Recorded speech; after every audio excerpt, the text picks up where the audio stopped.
ఈ రీతిగా సజీవ రెక్కలలో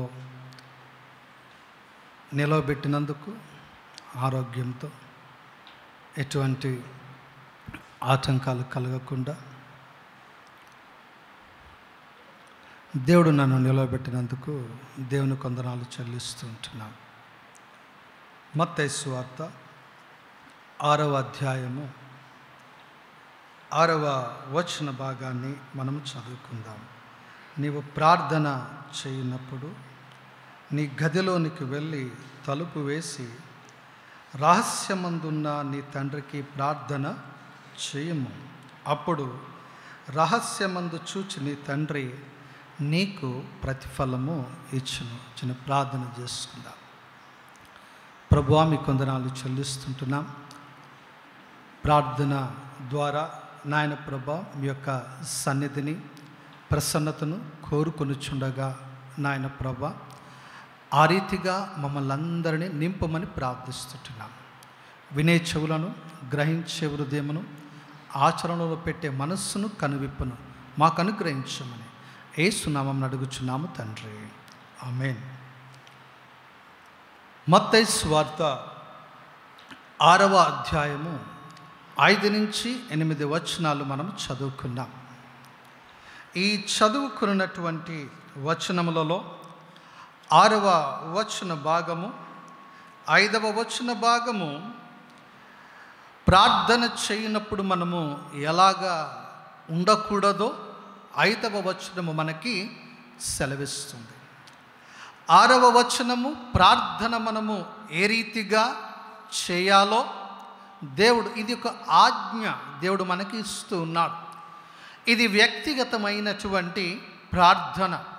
అయితే ఆ ప్రార్థన మనం ఏ రీతిగా చేయవలనో ప్రభువారు బోధిస్తూ ఉన్నారు. 7వ వచనములో మనము ప్రార్థన చేసేటప్పుడు అన్యజనుల వల్లే ఉండవద్దు అని దేవుడు అక్కడ 3 విషయాలు మనకి తెలియపరుస్తూ ఉన్నాడు. మొదటిగా ఏ రీతిగా చూడండి, మరి ప్రార్థన చేయనప్పుడు వేషధారుల వల్లే ఉండవద్దు అనే మాటను మనం చూస్తున్నాం. 6వ వచనములో నీవు ప్రార్థన చేయనప్పుడు ఏ రీతిగా ఉండాలి. 3వదిగా మనము చూస్తే అన్యజనుల వలె వ్యర్థమైన మాటలు వచించవద్దు అని మనం చదువుతూ ఉన్నాం.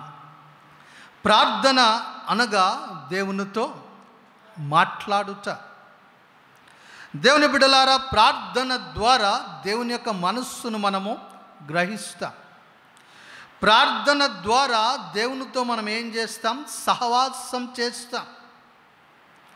ప్రార్థన ద్వారా మనము దేవునితో నడుస్తూ ఉంటాం. దేవుని యొక్క అనుభూతిని మనము పొందుకుంటూ ఉంటాం. దేవుని యొక్క కృప మనల్ని ఆవరిస్తూ ఉంటుంది. ఎందుకనగా ఆయన మనలో, మనతో ఆయన ఉన్నాడు. కాబట్టి ప్రార్థన చేసేటప్పుడు ఏ రీతిగా ఉండాలి అనేది ప్రభువారు ఇక్కడ సెలవిస్తూ ఉన్నారు. చూడండి, మనము రక్షింపబడాలి అని అంటే ఏం చేయాలండి? మనము ప్రార్థన చేయాలి. మనము రోమీలకు రాసినటువంటి పత్రిక 10వ అధ్యాయములో ఉన్నటువంటి వచనాన్ని మనము పరిశీలన చేద్దాం. రోమీలకు రాసినటువంటి పత్రిక 10వ అధ్యాయము 8వ వచనం. అదేమనగా, వాక్యము నీ యొద్దను, నీ నోటను, నీ హృదయములోను ఉన్నది. అది మేము ప్రకటించు విశ్వాసవాక్యమే. యేసు ప్రభువు అని నీ నోటితో ఒప్పుకొని, తర్వాత అండి, లేచనని విశ్వసించిన ఎడల మనం ఏమవుతామట? రక్షింపబడతాం. అనగా రక్షింపబడాలి అని అనగా మనం ఏం చేయాలండి? ప్రార్థన చేయాలి. రక్షింపబడనటువంటి వారు ఏం చేయరు? వారు ప్రార్థన చేయరు. కాబట్టి ప్రార్థన చాలా ప్రాముఖ్యమైనటువంటిదై ఉంటున్నది. అయితే ఇక్కడ ప్రభువారు సెలవిస్తున్నటువంటి మాట నీవు అనే మాట 4వ వచనములో ఇది వ్యక్తిగతమైనటువంటి ప్రార్థన, రహస్యమైనటువంటి ప్రార్థన. నీవు ప్రార్థన చేయునప్పుడు నీ గదిలోనికి వెళ్ళి, ఏటండి నీవు అనగా వ్యక్తిగతంగా నేను ప్రార్థన చేస్తున్నప్పుడు నేను నా గదిలోనికి వెళ్ళి, ఎందుకు గదిలోనికి వెళ్ళాలి? వెళ్ళి గదిలోనికి వెళ్ళమంటే సరిపోతుంది కదా, కానీ అక్కడ ప్రభువారు ఏమంటున్నారు? తలుపు మూసిన ఎడల. ఎందుకనగా ఒకవేళ తలుపులు తెరిచిపెట్టామనుకోండి ఏమవుతుంది? ఏమైనా శబ్ద కాలుష్యం అనేది సౌండ్స్ వస్తూ ఉంటాయి, ఏదైనా డిస్టర్బెన్స్ జరుగుతూ ఉంటుంది. కాబట్టి అటువంటి డిస్టర్బెన్స్ లేకుండా ఏకాగ్రతతో మన గురి, మన ఆలోచన ఎవరి మీదండి? ప్రభువు మీద, దేవుని మీద ఉండేటట్లుగా. ఇది వ్యక్తిగతమైనటువంటిదండి. ఏది? ఈ రహస్యముగా ఉండి ప్రభువుతో ప్రార్థన చేయుట, సహవాసములో గడుపుట, అది వ్యక్తిగతమైనటువంటిది. ఎంతగా మనము సహవాసము చేస్తామో, ఎంతగా మనము ప్రార్థిస్తామో అంతగా ప్రభు యొక్క కృపతో మనం ఏమవుతాం? నింపబడుతాం. ఒక స్నేహితుడు దూరదేశంలో ఉన్నాడట. ఎక్కడటండి? దూరదేశం అనగా మనకు అందరికి ఇమీడియట్లీ టక్ అని వస్తుంది అమెరికా అని అనుకుందాం. అమెరికాలోనే ఉన్నాడు. అతను ఫోన్ చేశాడట తన ఫ్రెండ్కి, ఇక్కడ ఎలాగుంది, అమెరికాలో ఎలాగున్నదో అని చెప్పడానికి ఫోన్ చేశాడంట. ఫోన్ చేసి మాట్లాడుతున్న సందర్భంలో అనగా ఇక్కడ ఉన్నటువంటి, అనుకుందాం ఇండియాలో ఉన్నటువంటి స్నేహితుడు ఏమంటున్నాడంటే అమెరికాలో ఉన్నటువంటి వ్యక్తితో కొంచెం గట్టిగా మాట్లాడి, ఇంకొంచెం గట్టిగా మాట్లాడు, ఎందుకంటే నాకు వినబడము లేదు అన్నాడంట. అక్కడ ఉన్నటువంటి స్నేహితుడు ఏమన్నాడంట, ఫస్ట్ నీ డోర్లు కిటికీలన్నీ బంద్ చేయి, అప్పుడు నీకేమవుతుంది? స్పష్టంగా నేను మాట్లాడేది నువ్వు గ్రహించగలుగుతావు. ఆ రీతిగా ఎప్పుడైతే స్నేహితుడు అవన్నీ బంద్ చేశాడో లేకపోతే మూసిన తర్వాత స్పష్టంగా ఏం మాట్లాడుతున్నాడో ఏం చేశాడటండి? వినగలిగి ఉంటున్నాడు. కాబట్టి దేవునితో మనము ప్రార్థించేటప్పుడు మన యొక్క గది తలుపు, మది తలుపు, ఏటండి? గది యొక్క తలుపు, మనస్సు యొక్క తలుపు ఏం చేయాలి? 2 మూయాల. ప్రార్థన చేస్తూ ఉన్నాం కానీ మనసు ఎక్కడో తిరుగుతుంది అనుకోండి, ప్రార్థన చేయగలమా? ప్రార్థన చేయలేం. దేవునితో సహవాసంతో ఉండగలమా? ఉండలేం. బాగా నానుడి, mind absent, body present. Lessons కూడా అర్థము కావు దేవుని బిడ్డలారా. ఎవరితో మనం మాట్లాడుతున్నామో వారు కూడా గ్రహించలేరు. కాబట్టి మనము ప్రార్థన చేస్తున్నటువంటి సందర్భంలో దేవుడు అందుకే అంటున్నాడు, నీవు గదిలోనికి వెళ్ళి ఏం చేయాలటండి? తలుపు మూయాలి. తలుపుతో పాటు ఇంకొక తలుపు ఉందండి. ఏ తలుపు మూయాలా? మన యొక్క మది తలుపు, మనస్సు యొక్క తలుపు అనేది మనము మూయాల. ఎప్పుడైతే ఆ రీతిగా మనము మూస్తామో తద్వారా దేవుని యొక్క స్వరాన్ని, దేవుని యొక్క ఉద్దేశాన్ని, దేవుని యొక్క ఆలోచనను, దేవుని యొక్క చిత్తాన్ని, దేవుడు మాట్లాడుతున్నటువంటి మెల్లనైనటువంటి స్వరాన్ని మనము వినగలుగుతాం. కాబట్టి ఎప్పుడైతే మనం ఆ రీతిగా వినగలుగుతామో, గ్రహిస్తామో, అది మన వ్యక్తిగత విశ్వాస జీవితానికి ఎంతో ఉపయోగకరమైనటువంటిది. ఆ రీతిగా విశ్వాస జీవితంలో దినదినము మనం ఏమవుతామండి? ఎదుగుతూ ఉంటాం. కాబట్టి ప్రభువారు ఏమని సెలవిస్తున్నారు అనగా, నీవు ప్రార్థన చేయనప్పుడు నీ గదిలోనికి వెళ్ళి ఏమంటున్నారండి అక్కడ? తలుపు వేసి రహస్యమందు నీ తండ్రికి ప్రార్థన చేయుము, అప్పుడు రహస్యమందు చూచు. ఎవరు చూస్తున్నారండి? రహస్యంగా ప్రార్థన చేస్తున్నాం, రహస్యంగా దేవుడు నిన్ను చూస్తున్నాడు. చూచి ఆ యొక్క దేవుడు నీ తండ్రి ఏమనుగ్రహిస్తున్నాడండి? ఆయన జవాబు, ప్రతిఫలాన్ని ఆయన అనుగ్రహిస్తూ ఉన్నాడు. కాబట్టి గృహానికి ప్రాముఖ్యము తలుపులు కదండి. అన్నీ అనుకుందాం, మొత్తం అంతా గృహ నిర్మాణము జరిగింది. నిర్మాణము జరిగిన తర్వాత ఒకవేళ తలుపులు లేకపోతే ఎలాగుంటుందండి? ఒకప్పుడు చింతలపల్లి గ్రామంలో, అది షాద్ నగర్ నుంచి 3 కిలోమీటర్లు, 6 సంవత్సరాల పరిచర్య చేశా. అక్కడ కొత్తగా వెళ్ళినటువంటి సందర్భంలో అప్పుడు వాళ్ళు కట్టుకున్నారు, కానీ కిటికీలు లేవు, ఏం లేవండి, ద్వారాలు లేవు. ద్వారాలు లేవు అనుకోండి ఆ చర్చ్కి, ఆ మందిరానికి. ఓకే, అయితే ద్వారాలు లేకపోతే పరిస్థితి ఎలా ఉంటుందో మీకు తెలుసు. కుక్కలు వస్తుంటాయి, ఏది పడితే అది వస్తూ ఉంటాయి. మొత్తం అంతా ఏమవుతుందంటే ఆ యొక్క ఇల్లు అయినా సరే, మందిరం అయినా సరే ఏ రీతిగా ఉంటుందంటే అదంతా చాలా గలీజ్గా ఉంటుంది. తర్వాత వెళ్ళిన తర్వాత ప్రార్థన చేసి మరి అక్కడ ఆ యొక్క డోర్స్ ముగించడము, అలాగా బిగించడము జరిగింది. అదే రీతిగా కిటికీలు కూడా పెట్టడము జరిగింది. తద్వారా ఒక ఆకృతి, ఒక సంతోషము, శుభ్రముగా ఉంటుంది. అదే రీతిగా ప్రతి గృహానికి ఏముంటాయండి? తలుపులు ఉంటాయి. కిటికీలు పెద్దగా పెట్టుకున్నప్పటికీ కిటికీలలో నుంచి మనము బయటికి లోపలికి వెళ్ళి రాలేము కదండి. కాబట్టి తలుపులు బహు ప్రాముఖ్యమై ఉంటున్నవి గృహానికి. అదే రీతిగా ఈ యొక్క లేఖన భాగంలో మనము చూసినట్లయితే అనేకమైనటువంటి గృహాలు ఉంటున్నాయి, అనేకమైనటువంటి గృహాలకు తలుపులు ఉంటున్నాయి. అయితే ఈ యొక్క మధ్యాహ్న కాల సమయంలో 3 యొక్క గృహాల గురించి మనము పరిశీలన చేద్దాం. 3 గృహాల గురించి నేను మీతో మాట్లాడడానికి ఇష్టపడుతూ ఉన్నాను. కాబట్టి ప్రభువారు చెప్పినటువంటి మాటను ఏ రీతిగా అనగా, నీవు ప్రార్థన చేయనప్పుడు నీ గదిలోనికి వెళ్ళి తలుపు వేసి. చూడండి, మూయబడినటువంటి తలుపులు అనే దాని విషయంలో మనము పరిశీలన చేద్దాం. రాజుల 2వ గ్రంథము 4వ అధ్యాయము 4వ వచనాన్ని మనము చదువుకుందాం.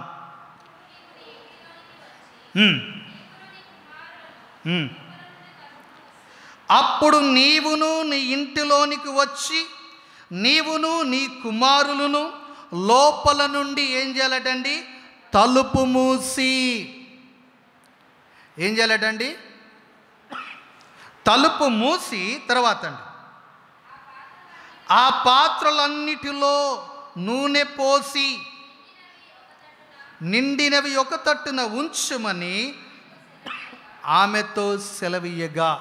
ఎప్పుడైతే గృహం యొక్క తలుపులు మోయబడి ఉంటున్నావో ఆశ్చర్యకరమైనటువంటి అద్భుతము అక్కడ జరిగినట్లుగా మనము చూస్తూ ఉన్నాం. ఈ మాట ఎవరు సెలవిస్తున్నారు అనగా ఎలీషా ప్రవక్త. చూడండి, మొదటి వచ్చిన భాగం నుంచి మనం చదువుకుందాం.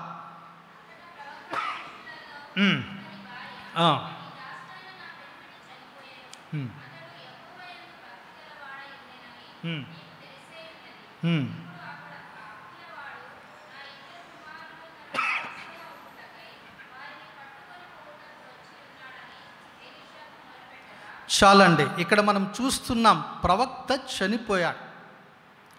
చనిపోయిన తర్వాత ఆయన చనిపోయిన సమయంలో అతనికి ఏమున్నాయండి? అప్పులు ఉన్నాయి. కాబట్టి ఆ యొక్క అప్పులు తీర్చలేనటువంటి పరిస్థితిలో అక్కడ ఏమి జరుగుతున్నదనగా, 2 కుమారులను దేనిగా ఉండడానికండి? దాసులుగా ఉండడానికి ఏం చేస్తున్నారు? వారు తీసుకుని వెళ్ళడానికి వచ్చారు. అప్పుల వాళ్ళు ఇంటి మీద పడ్డారు, అప్పు తీర్చమన్నారు. లేకపోతే దానికి బదులుగా వారి యొక్క కుమారులను తీసుకుని వెళతామని వారు వచ్చిన సందర్భంలో ఆ యొక్క స్త్రీ ఏమని సెలవిస్తున్నదనగా, 2వ వచన భాగంలో మనము వచనాన్ని చదివితే అప్పుడు ఎలీషా ప్రవక్తతో మాట్లాడుతున్నప్పుడు మొరపెట్టగా ఎలీషా ఏమంటున్నాడనగా, నా వలన నీకేమి కావలను? నీ ఇంటిలో ఏమి ఉన్నదో అది నాకు తెలియజెప్పుమనెను. అందుకామె, నీ దాసురాలనైన నా ఇంటిలో నూనె కుండ ఒకటి ఉన్నది, అది తప్ప మరిదియు. దేవుడు మనం ఏమై ఉన్నామో దాని నుంచే దేవుడు ఏం చేస్తున్నాడు? నిలవబెట్టువాడై ఉన్నాడు. ప్రభువా, నేను అయోగ్యుడే అయినప్పటికీ, ఇర్మియాతో అయ్యో నేను బాలుడనే అయినప్పటికీ బాలుడును అని అనవద్దు. చూడండి, దేవుడు పిలుచుకున్నప్పుడు, దేవుడు ఏర్పరచుకున్నప్పుడు తగినటువంటి జ్ఞానముతో, తగినటువంటి శక్తితో ఆయన నింపి నడిపించువాడై ఉన్నాడు. అయితే ఇక్కడ మనము చూచినట్లయితే ఆ యొక్క స్త్రీ చెప్పుచున్నటువంటి మాట చూడండి. ఈ యొక్క గృహాన్ని మనము పరిశీలన చేసినట్లయితే మొదటిగా వచ్చిన భాగంలో 4వ అధ్యాయం 1వ వచనంలో భక్తి కలిగినటువంటి గృహంగా మనకు కనబడుతుంది. ఏ గృహం అండి? భక్తి కలిగినటువంటి గృహమే. ఎందుకనగా భక్తి గలవాడై ఉండెను, అతడు యెహోవా యందు భయభక్తి గలవాడై ఉండెను అని మనకు అక్కడ కనబడుతుంది. భక్తి కలిగి జీవిస్తూ ఉన్నాడు. తర్వాత మళ్ళీ ఏం కలిగి ఉన్నాడండి? అప్పులు కలిగినట్లుగా మనకు ఆ యొక్క గృహం మనకి కనబడుతుంది. మళ్ళా మనం పరిశీలన చేస్తే 3వ వచనంలో చూస్తే అక్కడ కుండలు కనబడుతున్నాయి. ఏం కనబడుతున్నాయండి? కుండలు కనబడుతూ ఉన్నాయి. అనగా కుండలు ఎక్కువగా ఎవరి యొక్క గృహాల్లో కనబడతాయి? కుమ్మరి వారి యొక్క గృహాలలో, లేకపోతే ఆ వ్యాపారం చేస్తున్నటువంటి వారి యొక్క గృహాలలో మనకి ఎక్కువగా ఏమవుతాయండి? కనబడుతూ ఉంటాయి. కాబట్టి ఇక్కడ మనము చూచినట్లయితే అక్కడ మనం పరిశీలన చేస్తున్నాం. అప్పుల భక్తి కలిగినటువంటి గృహముగా ఉన్నది, అప్పుల గృహముగా మనకు కనబడుతుంది, ఇంకా కుమ్మరి గృహముగా కనబడుతుంది. 6వ వచనం మనము చూస్తే ఇందాక మనము చదువుకున్నట్లుగా పాత్రలన్నీ నిండిన తరుణములో అక్కడేం కనబడుతుందనగా నూనె ఉన్నటువంటి గృహముగా మనకి కనబడుతుంది. 7వ వచనము చూస్తే సమృద్ధి కనబడుతుందండి. ప్రవక్త ఏమని సెలవిచ్చాడు అనగా, ఇదిగో నీ దగ్గర ఏమున్నది అని చెప్పినప్పుడు వారు సెలవిస్తున్నారు, నా దగ్గర నా ఇంటిలో నూనె కుండ ఒకటి ఉన్నది, అది తప్ప మరేది అనుకుంటూ ఉండవచ్చు. అయ్యో నాకు ప్రార్థన రాదేమో, అయ్యో నేను వాక్యం చదవలేనేమో, అయ్యో నేను పాటలు పాడలేనేమో, అయ్యో నేను సువార్త చెప్పలేనేమో అని అధైర్యపడాల్సిన అవసరం లేదండి. దేవుని యందు విశ్వాసముంచి దేవుని మీద ఆధారపడి ఎప్పుడైతే నీవు ఆయనకు విధేయుడవై నిలబడతావో దేవుడు ఆశ్చర్యరీతిగా మనలను ఆయన వాడుకొను దేవుడై ఉన్నాడు. మనము లోబడాలి, మనము విధేయులమై ఉండాలి. దేవుని బిడ్డలారా, అటువంటి తరుణములో ఎలీషా ప్రవక్త దగ్గరికి వెళ్ళినప్పుడు ప్రవక్త చెప్పుతున్నాడు, ఏమని సెలవిస్తున్నాడు అనగా, మంచిది నీ దగ్గర అనగా నువ్వు ఇరుగు పొరుగు వారి దగ్గరికి వెళ్ళి ఏం చేయమంటున్నాడండి? కుండలను ఎరువు తెచ్చుకోమని అనగా మళ్ళా ఇస్తా బదులుగా, రైట్, తీసుకుని తెచ్చుకో, తర్వాత అయ్యా నీ కుండ ఒకటి నేను తర్వాత మళ్ళీ నీకు ఇచ్చేస్తా, చిన్న పని ఉంది అని ఆ రీతిగా దొరికినటువంటి కూడా తీసుకుని వచ్చాడు. ఎక్కడికి తీసుకుని వచ్చారు వారు అనగా వారి యొక్క గదిలో పెట్టారు. గదిలో పెట్టి వారు ఏం చేస్తున్నారండి? తలుపు మూసారండి. రహస్య గదిలోనికి వెళ్ళి తలుపు మూసి మనం ఏం చేయాలండి? ప్రార్థన చేయము. రహస్యమందుండు నీ తండ్రి నీకేమిస్తాడు? ప్రతిఫలమును ఇచ్చును.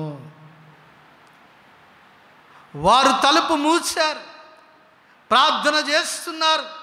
అక్కడ మనము చూచినట్లయితే గొప్ప అద్భుతము జరిగిందండి. ఏటా ఆ అద్భుతం అనగా పాత్రలన్నీ కూడా నూనెతో నింపబడ్డాయి. దేవుని యొక్క బిడ్డలారా, 3 విషయాలు మనిషిని నిద్రపట్టనీయవు.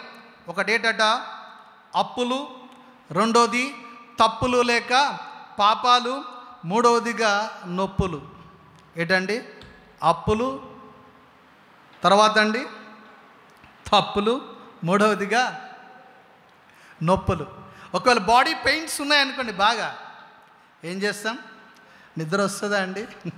అవసరమైతే జండు బామ్ కానీ రాసుకుంటాం, అవసరమైతే ఒక ట్యాబ్లెట్ వేసుకుని నిద్రపోవడానికి ఏం చేస్తామండి, ప్రయత్నము చేస్తాం. ఒకవేళ అప్పులు ఉన్నాయనుకోండి, నిద్ర పట్టదు. ఎలా తీర్చాలా ఎలాగా. ఒకవేళ మనం పాపము చేసినట్లయితే ఆ పాపము నిత్యము మన మీద ఏం చేస్తుంది, దేవునికి విరోధముగా నీవు పాపము చేసి ఉన్నావని మన మనస్సాక్షి మీద ఎల్లప్పుడూ దోషారోపణ చేస్తూనే ఉంటుంది. కాబట్టి దేవునికి బిడ్డలారా, ఎప్పుడైతే వాటిని ఒప్పుకుని విడిచిపెడతామో దేవుడు ఏం చేస్తాడు, తన యొక్క కృపను ఆయన మనకు అనుగ్రహించువాడై ఉన్నాడు. అయితే ఈ యొక్క గృహములో ఏమున్నదండి, మనం చదువుకున్నాం, భక్తి ఉన్నది కానీ ఏం లేదు, భయం లేదండి. భక్తి ఉంది కానీ ఏమి లేదు, భయం ఉండుంటే అన్ని అప్పులు చేసి ఉండేవాడు కాదు దేవుని యొక్క బిడ్డలారా. కాబట్టి ఇక్కడ మనము చూసినట్లయితే మనము ఏ రీతిగా ఉండాలా, భక్తులు కలిగి, విశ్వాసులు భయభక్తులు కలిగి మనం ఏం చేయాలా, జీవించాలి. కాబట్టి ఆ రీతిగా ముందుకు సాగి ఉంటున్నాడు. కాబట్టి ఇక్కడ మనం చూస్తున్నాం, ఏమి అతడు కలిగి ఉన్నాడండి, అప్పులు కలిగి ఉంటున్నాడు. కాబట్టి వాక్యము ఏమని సెలవిస్తుందనగా, అప్పు లేనటువంటి వాడు అధిక సంపన్నుడు. నా మాట కాదండి, సామెతలు గ్రంథము 22వ అధ్యాయము 7వ వచనము మనం చదువుకుందాం.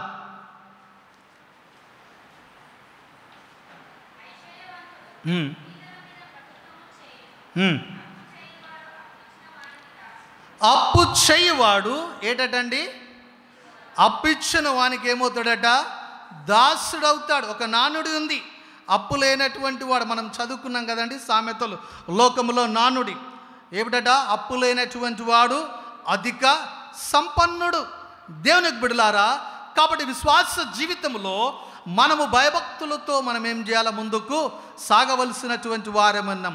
అయితే ఈ రీతిగా ఉన్నటువంటి కుటుంబము ఎవరి చెంత దగ్గరకు వచ్చిందండి, ప్రవక్త అయినటువంటి ఎలీషా దగ్గరకు వచ్చినటువంటి సమయంలో ఆయన చెప్పినట్లుగా వారు చేసినటువంటి సందర్భములో అక్కడ మనం చూస్తూ ఉన్నాం, సమృద్ధి కలిగినట్లుగా మనము చూస్తున్నాం. దేవుని యొక్క బిడ్డలారా, ఒకవేళ మన యొక్క విశ్వాస జీవితాలు ఒకవేళ అప్పులలో కానీ అవసరాలలో కానీ ఒకవేళ ఎటువంటి ఇబ్బందులలో ఒకవేళ ఉన్నట్లయితే మనం ఎక్కడికి రావాలా, యేసయ్య పాదాల చెంతకు వచ్చి ఒప్పుకొని, నీ యొక్క కనికరమును నాకు అనుగ్రహించు నాయన, ఈ యొక్క విపత్తులో నుంచి లేవనెత్తు అని ఎప్పుడైతే మనము ప్రార్థిస్తామో ఆయన మన యొక్క ప్రార్థనను ఆలకించి సమృద్ధిని అనుగ్రహించువాడై ఉన్నాడు. వారు ఏం చేస్తున్నారండి, గదిలోనికి వెళ్ళి వారు ఏం చేశారండి, తలుపు మూశారు. ఎటువంటి పరిస్థితుల్లో అండి, అప్పుల బాధలో ప్రార్థన చేశారు. కానీ చూడండి, దేవుని యొక్క సమృద్ధి ఏ రీతిగా ఉందనగా, అదంతా నూనె అంతా తీసుకెళ్ళి అమ్మారు. అమ్మిన తర్వాత ఇంకా ఏమైందంటే వాళ్ళకి మిగిలినది. అప్పుడు ప్రవక్త అంటున్నాడు, మిగిలిందయ్యా అని చెప్పినప్పుడు ప్రవక్త అంటున్నాడు, మంచిది, ఇది మీరు ఉంచుకొని జీవనము కొనసాగించండి.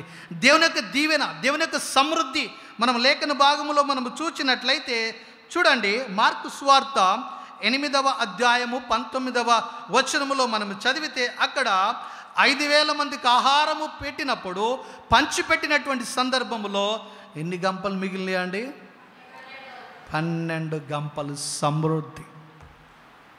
తర్వాత కింద మనము చదివితే 20వ వచనం, మార్కు సువార్త 8వ అధ్యాయం 20వ వచనంలో మనము చదివితే అక్కడ 4,000 మందికి ఆహారము పంచిపెట్టినటువంటి సమయంలో అక్కడ ఎన్ని గంపల నిండా ఎత్తారట, 7 గంపలు.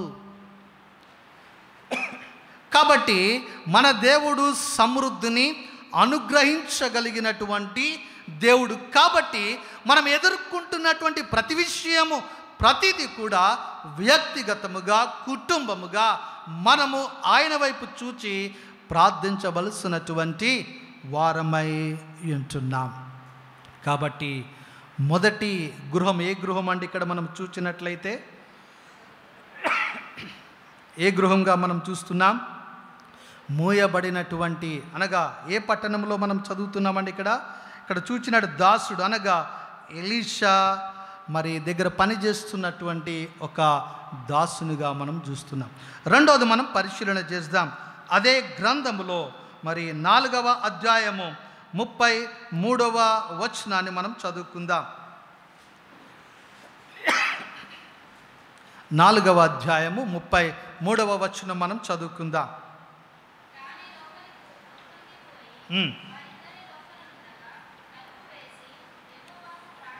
తలుపు వేసి యెహోవాకు ప్రార్థన చేసెను అని ఇక్కడ మనం చూస్తున్నాం.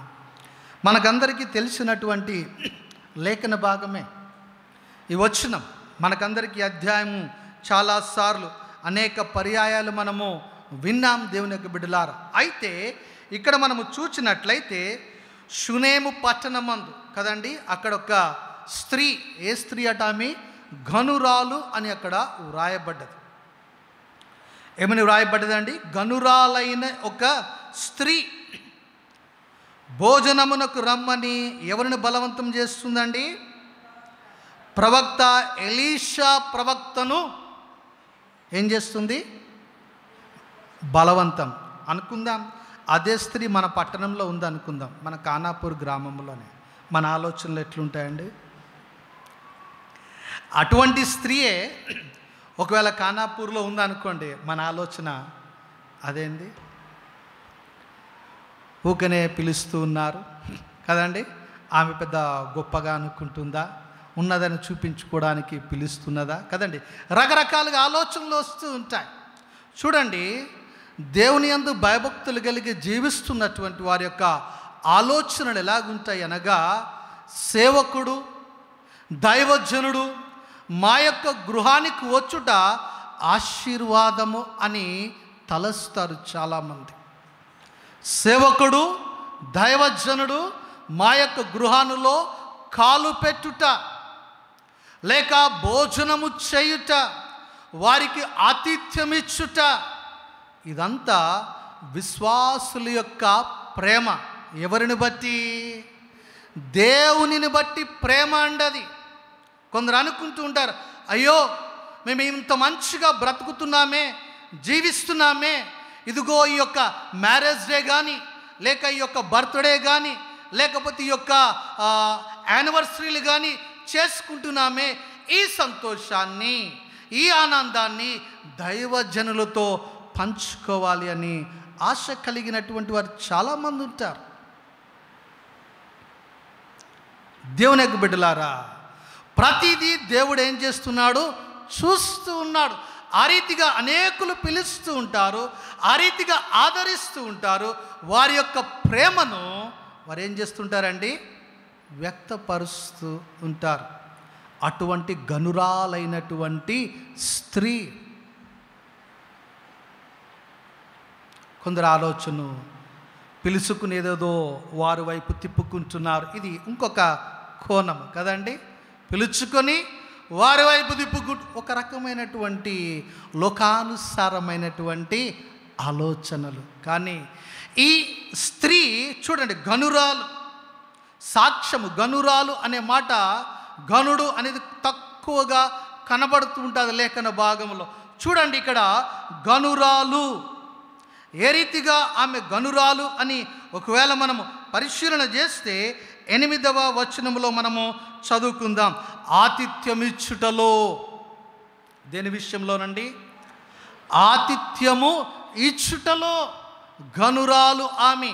తర్వాత ఇంకా మనము చదివినట్లయితే 10వ వచనం చదువుకుందామండి.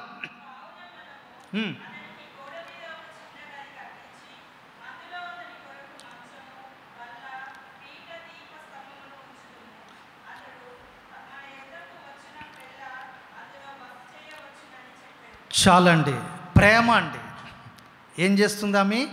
ప్రేమ చూపిస్తుంది. ఎవరి ఎడల?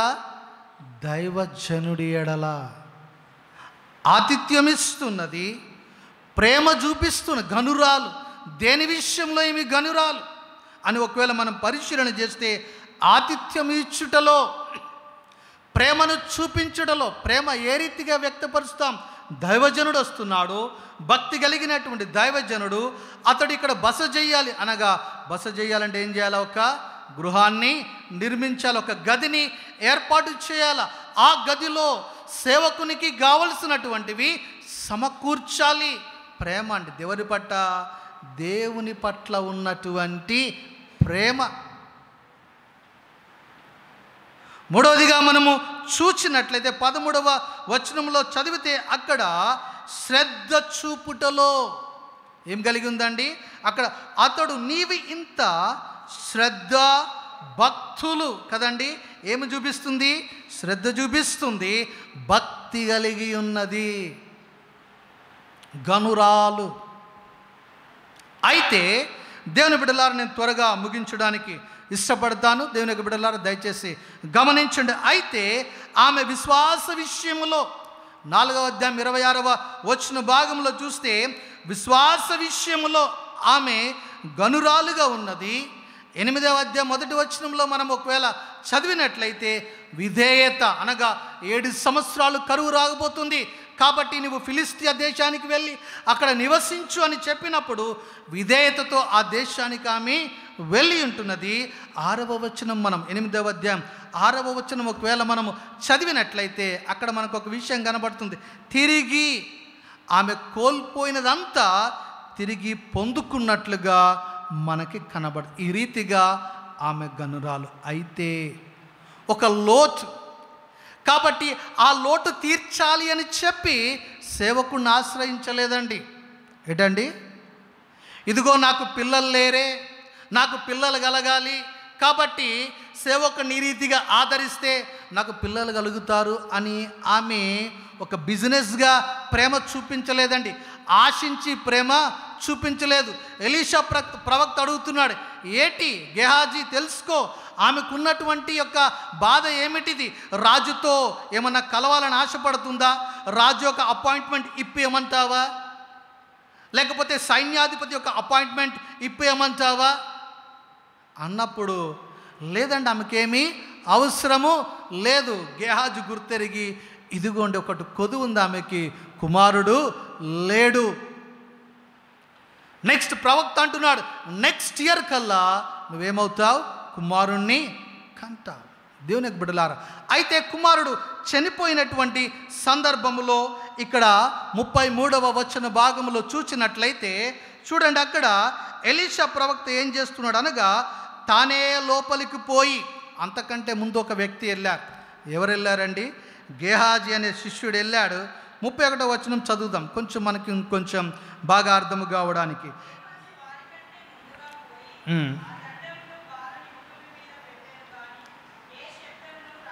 ఏ శబ్దం? వెళ్ళాడు లోపలికి, ఏం పెట్టాడటండి? దండం పెట్టాడు. కానీ ఏం చేయాలా? తలుపు ముయ్యాలా? ప్రార్థన. ఏ శబ్దం రాలే, తలుపు తీయబడే ఉంది. అక్కడ మనం చదివితే మనకు అర్థమవుతుంది. ఆ బాలుడి ముఖం మీద పెట్టాను కానీ ఏ శబ్దమును రాక పోయెను, ఏమీయూ వినక వచ్చినట్టు కనబడలేదు గనుక వాడు ఎలీషాను ఎదుర్కొని బాలుడు మేల్కొనలేదని ఎలీషా ప్రవక్త వచ్చాడు. వచ్చి ఏం చేస్తున్నాడండి? లోపలికి పోయి వారిద్దరే లోపల నుండగా నీ రహస్య గదిలోనికి వెళ్ళి తలుపు మూసి ఎప్పుడైతే ప్రార్థన చేస్తావో రహస్యమందుండు నీ తండ్రి నీకేమిస్తాడండి? ప్రతిఫలాన్ని ఆయన మనకు అనుగ్రహించువాడై ఉన్నాడు. అక్కడ మనం చూస్తున్నాం, తలుపు వేసి యెహోవాకు ప్రార్థన చేసి ప్రవక్త కొన్ని విషయాలు అక్కడ చేసినట్లుగా మనము చూస్తూ ఉన్నాం. అయితే 35వ వచన భాగంలో మనము వచనంలో చూస్తే బిడ్డ 7 మారులు తుమ్మి కండ్లు తెరచెను. అద్భుతం అండి. ఎప్పుడైతే వ్యక్తిగతంగా మనము ప్రార్థన చేస్తామో మన యొక్క గది తలుపు, మది తలుపు ఎప్పుడైతే మనము మూసి ప్రార్థన చేస్తామో ఆశ్చర్యరీతిగా దేవుడు మనతో మాట్లాడువాడై ఉన్నాడు. ఆశ్చర్యరీతిగా తన యొక్క ఆశ్చర్య కార్యాలను మన యొక్క వ్యక్తిగత జీవితంలో, కుటుంబంలో ఆయన మనకు అనుగ్రహించు వాడై ఉన్నాడు. దేవుని బిడ్డలారా, మూడవదిగా చదువుకుందాం. మనకందరికీ తెలిసినటువంటిదే. అపోస్తుల కార్యములలో మనము చూచినట్లయితే సంఘమంతయు ఏం చేస్తున్నదండి? అత్యాశక్తితో 12వ అధ్యాయంలో మనము చూచినట్లయితే అత్యాశక్తితో ఏం చేస్తుందట? ప్రార్థన చేస్తుంది. ఏ రీతిగా అండి? తలుపులు మూసి కదండి. ఒక రకంగా అక్కడ వారికి ఏముంది? భయము కూడా ఉంది. అయితే ఆ యొక్క తలుపులు మూసి వారు ఏం చేస్తున్నారండి?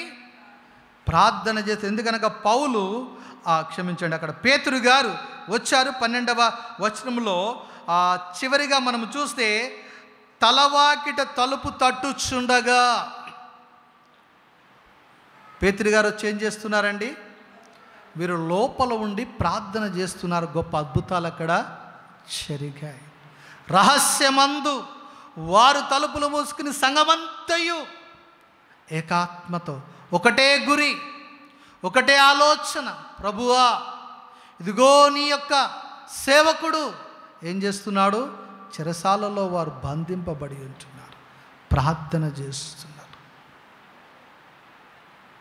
అత్యాశక్తితో ప్రార్థన, వారి గురి అంతా దేవుని వైపు పెట్టినటువంటి సందర్భంలో మనము చూచినట్లయితే గొప్ప అద్భుతము జరిగినట్లుగా మనం అక్కడ చూస్తూ ఉన్నాం.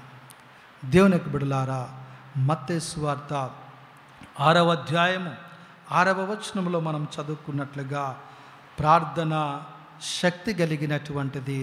ప్రార్థన ద్వారా అనేకమైనటువంటి కార్యాలు మనము చేయగలుగుతాం. ప్రార్థన ద్వారా దేవుని యొక్క కృపను మనము పొందుకుంటాం. కాబట్టి మనము ప్రార్థించేటప్పుడు ఏ రీతిగా ఉండాలటండి? మనము మన యొక్క గదిలోనికి వెళ్ళి తలుపు, పాస్టర్ గారు ఈరోజు ప్రార్థన చేసుకోమని చెప్పారు, మరి తలుపు వేసుకుని ప్రార్థన చేయమన్నారని చెప్పి పిల్లలు మీ మొబైల్స్ తీసుకెళ్ళి తలుపు మూసుకుని ప్రార్థనలు చేసే పొరపాట్లు చేయకండి. మొబైల్స్ ఎవరికి ఇవ్వాలా? మీ తల్లిదండ్రులకు ఇచ్చి మీకు ప్రార్థన చేసుకోవాలనిపిస్తే మీరేం చేయాలా? ఆ రీతిగా ప్రార్థన చేసుకోండి, తప్పలేదు. ఎందుకనగా కొంత మనం అవగాహన కలిగి ఉండాలి. దేవునికి బిడ్డలారా, అనగా ఇక్కడ మనము చెప్పుచున్నటువంటిది ఏంటి అనగా, ప్రార్థన చేస్తున్నటువంటి సందర్భంలో మనకి ఎటువంటి డిస్టర్బెన్స్ కలగకుండా మన యొక్క ఆలోచన, మన గురి, మన మనస్సు ఎప్పుడైతే ఆయన వైపు మనము పెట్టి ప్రార్థన చేస్తామో దేవుడు నిన్ను, నీ కుటుంబాన్ని, మన సంఘాలను దేవుడు దీవించువాడై ఉన్నాడు, ఆశీర్వదించువాడై ఉన్నాడు. కాబట్టి ఆ రీతిగా మనము కొన్ని ఉపమానాలుగా, కొన్ని ఉదాహరణలుగా రాజుల 2వ గ్రంథములో 2 కుటుంబములు, అదే రీతిగా మత్తయి సువార్త 12వ అధ్యాయములో ప్రార్థించిన సంఘము మనకు మాదిరిగా కనబడుతున్నది. ఆ రీతిగా మనము ప్రార్థన చేద్దాం, ఆ రీతిగా ప్రభువును మనము సమీపిస్తాం.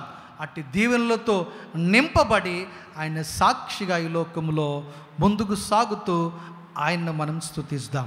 ప్రార్థన చేసుకుందాం.